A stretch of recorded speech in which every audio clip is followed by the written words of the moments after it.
In today's tough economy, the ability to adapt quickly can mean the difference between failing and surviving.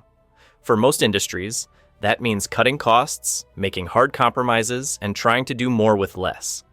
Margins are thinner than ever, competition is fierce, and the pressure to keep customers loyal is relentless. That's why so many companies resort to familiar moves, cutting staff to reduce costs, raising prices just to keep the lights on. That's the playbook for most industries. But in the skies, things work a little differently. After weathering fuel crises, recessions, and even global shutdowns, they've not only bounced back, they're thriving. Planes are full, profits are strong, and ticket prices have been quietly climbing, even as service levels often feel like they're headed in the opposite direction. That's because airlines aren't just selling you a seat. They're selling you at the highest price they think you'll accept. And they've spent decades perfecting the art of knowing exactly where that number is. In this video, we're going to break down how these pricing games started, how they've evolved, and the tactics airlines still use today to keep you spending more. Let's start with the strategy that changed everything: yield management. At its core, yield management is about selling the same product, in this case, a seat on a plane, at different prices to different people, based on how much the airline thinks each person is willing to pay. Why? Because once that plane takes off, an empty seat is lost forever. You can't store it, resell it, or get it back. That makes airline seats a perishable product, and airlines want to make sure they squeeze the maximum revenue out of every single one before the doors close. The first concept came from British Overseas Airways Corporation, which later became British Airways, when they began experimenting with new pricing strategies after adding larger jets like the Boeing 707 to their fleet. More capacity meant more seats to fill, and they needed a smarter way to do it. That's when Ken Littlewood, working at BOAC, came up with what's now called Littlewood's Rule. His idea was simple: only sell the cheaper seats if you're confident they won't be needed later by passengers willing to pay more. This led to the launch of the Early Bird Excursion Fare program. At first, it was offered on routes between the UK and the Caribbean, but soon expanded elsewhere. The concept was simple.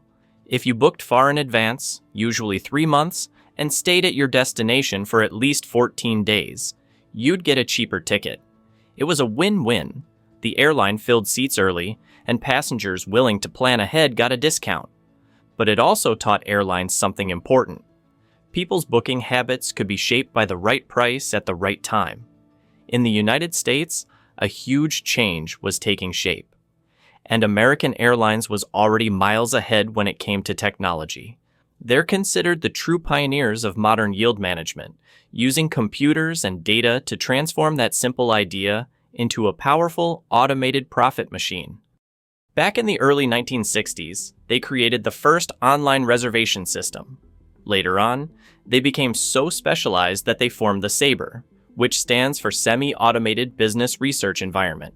This system centralized and controlled all reservation activity across the airline. SABRE wasn't just a booking tool. It was Americans' digital storefront to the world, capable of displaying complex itineraries, updating seat availability in real time, and most importantly, collecting a gold mine of booking data. By 1967, Robert Crandall, who would later become American's chief executive, began placing SABRE terminals in select travel agencies as an experiment. It was a hit. By 1976, the system was installed in high-volume agencies across the U.S., giving American unprecedented control over seat inventory and pricing information. On October 24, 1978, President Jimmy Carter signed the Airline Deregulation Act, freeing U.S. carriers from decades of government control. From that moment, airlines could set their own fares. They could choose which markets to serve. They could enter or exit routes without government approval. Overnight, the skies were wide open, and so was the race to figure out how to squeeze the most money from every seat. American Airlines entered this new free market era armed with something no competitor could match: more than a decade of detailed booking data from its pioneering SABRE system. While other airlines were starting from scratch, American already knew exactly who was booking, when they were booking, and how much they were willing to pay. After deregulation, dozens of new airlines entered the skies, each trying to grab market share with aggressive pricing. One of the boldest was People Express. They went all in on simplicity, one low fare for every seat, plus a few off-peak discounts. No fancy cabin classes, no complicated rules, just cash payments on board and add-ons for things like checked bags or snacks. It was an instant hit. In 1983, they even launched $149 transatlantic flights from Newark to London, a price so low that every seat sold out almost immediately. Passengers were allowed to bring one carry-on bag for free, and each checked bag cost $3. People Express was the first United States airline to charge a fee for each checked bag.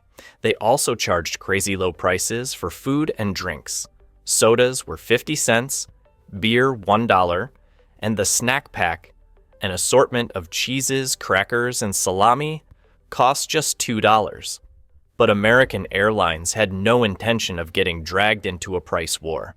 Instead, they rolled out the ultimate super saver, a sharp market segmentation strategy that divided passengers into distinct types.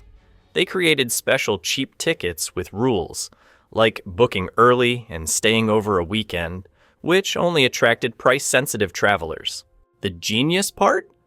Their system strictly limited these seats, ensuring that last-minute business travelers, who were less price-sensitive, would still have to buy the high-priced fares closer to departure.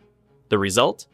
They could match low fares when it worked in their favor, but only in ways that protected their premium-paying customers. People Express, stuck with a one-size-fits-all price, couldn't compete. In contrast, low-cost carriers with simple, single-fare structures had no way to adapt. Managing discounts manually became impossible against Americans' automated precision. It started as a clever idea. Charge less to those who plan ahead, and more to those who don't. But for American Airlines, this wasn't just clever, it was gold.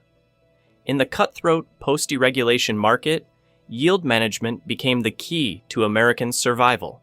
The airline reported that the system generated $1.4 billion in additional revenue over just 3 years, a staggering sum at the time. And with results like that, it's no surprise the concept didn't stay in aviation for long.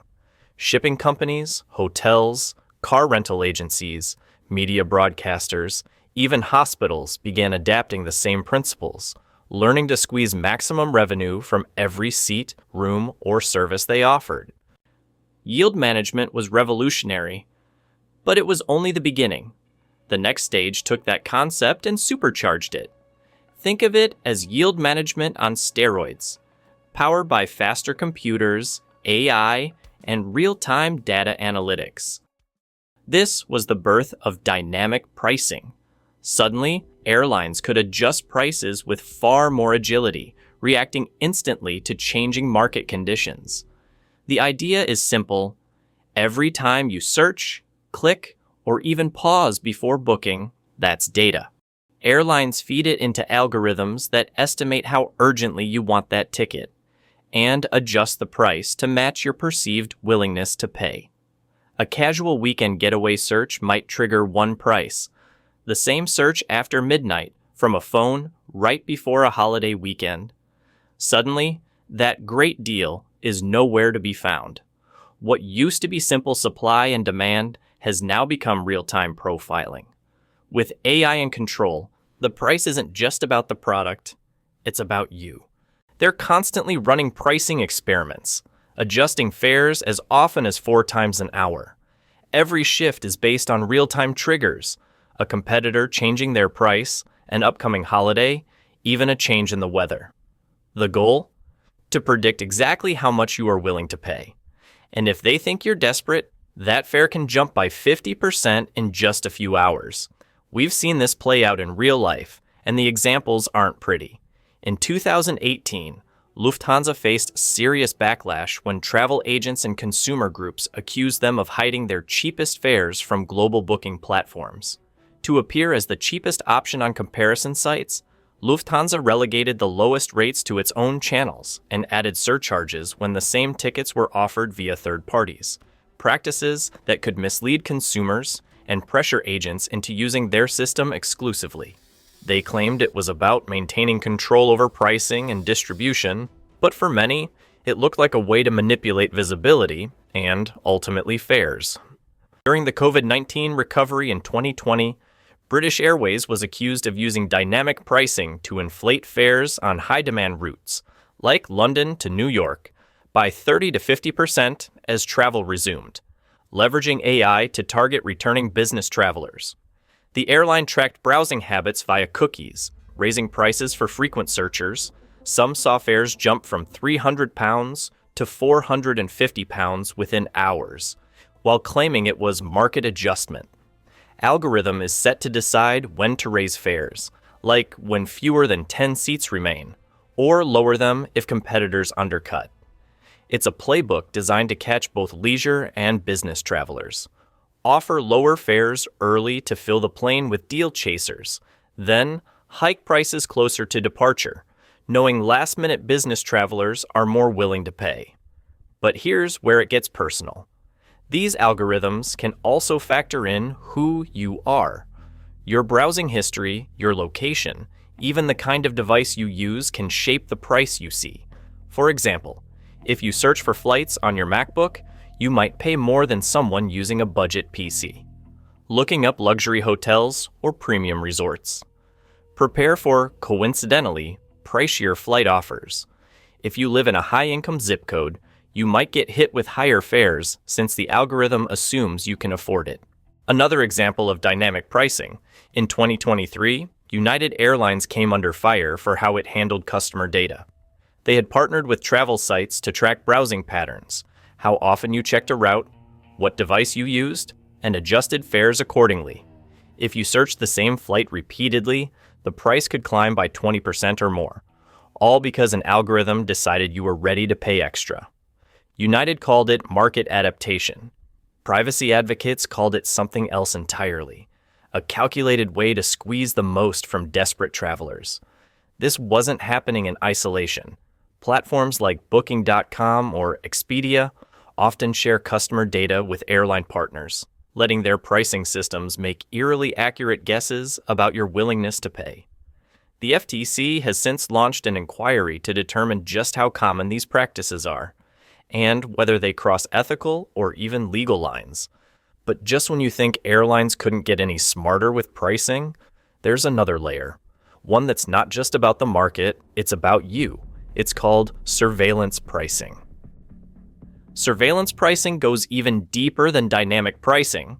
It doesn't just track the market, it tries to read you. Airlines can predict your urgency.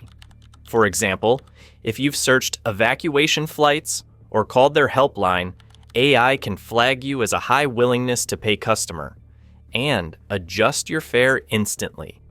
In late June 2025, wildfires tore through Corbière, forcing mass evacuations as temperatures hit 40 degrees Celsius.